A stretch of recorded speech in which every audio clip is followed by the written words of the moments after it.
பொதுவாக உறுதியும் அளித்தனர். கிடைப்பதில் பங்கினை சரியாக பெற வேண்டும் என்ற முடிவுடன் மந்தாரமலைக்கு சென்றனர். மந்தாரமலையை பிரித்தெடுக்க முயன்றனர். மிகுந்த சிரமத்திற்கு பிறகு மந்தாரமலையின் அடிப்பாகத்தை தூக்கினர். தேவர்களும் அசுரர்களும் மலையின் அடியில் சென்று தலையிலிருந்து தூக்கினர்.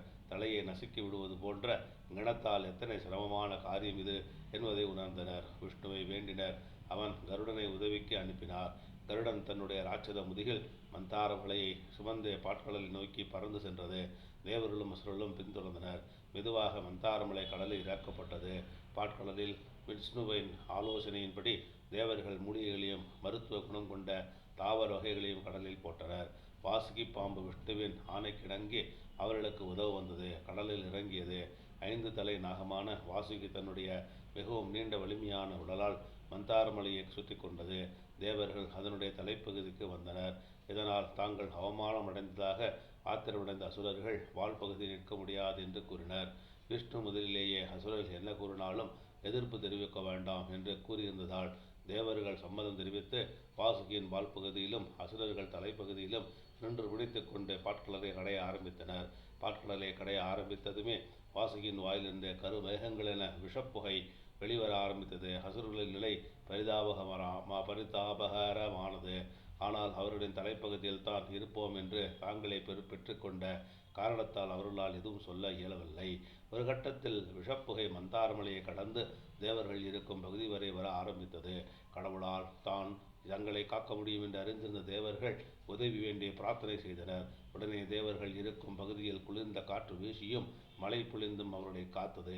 தேவர்களும் அசுரர்களும் தேவாமிர்தம் பெறும் நோக்கில் பாட்கடலை கவனமாக கடைந்தனர். சற்றென்று ஒரு பொழுதில் மந்தாரமலை ஒரு பக்கமாக சரிய ஆரம்பித்தது. கணம் தாழாமல் கடலில் மூழ்க ஆரம்பித்தது.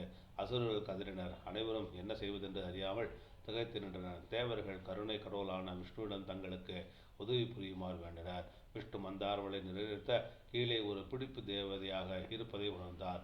பெரிய மலையை தாங்கும் அளவில் கீழே வைக்கப்படும் அது கடினமாகவும் இருக்க வேண்டும். உடனே தானே ராட்சத ஆமை வடிவில் கூர்மாவதாரம் எடுத்தார். ஆமை உருவில் கடலில் துதித்து மலைக்கு அடியில் சென்று அதை தூக்கி தாங்கினார். அதாவது உடலை அசைத்து கடையும் போது உதவும் அளவில் சரியாக வைத்து கொண்டார். இப்படியாக உலகையும் பக்தர்களையும் காக்க ஆமையாக கூர்ம அவதாரம் எடுத்து வந்தார். சற்று நேரம் எந்த விளைவும் இன்றி கடைதல் மட்டுமே நடைபெற்றது. ஆனால் அனைவரும் அதிர்ச்சி அடையும்படி கடலிலிருந்து கருப்பு அமில புகையுடன் தீ நாக்குக்குள் எழுந்தன. அது ஆழகால விஷம் என்பதை தேவர்கள் அறிந்து கொண்டனர். இந்திரனும் தேவர்களும் கைலாசபதியான சிவனை வணங்கி தங்களை காக்க பிரார்த்தனை செய்தனர். சிவன் அவர்கள் முன்னே தோன்றி தாமதிக்காது ஆழகால விஷத்தை உள்ளங்கையில் அள்ளி விழுங்கிவிட்டார். பாகதேவி சிவனுடைய கழுத்தை இறுக பிடித்து விஷம் உள்ளே இறங்கிவிடாமல் தடுக்க கழுத்திலே விஷம் நின்று நீலநிறமாக மாறிவிட்டது. தேவர்களும் அசுரர்களும் சிவன் விஷத்தை அநாயசமாக உண்ட இந்த அற்புத காட்சியினை கண்டு வியந்தனர்.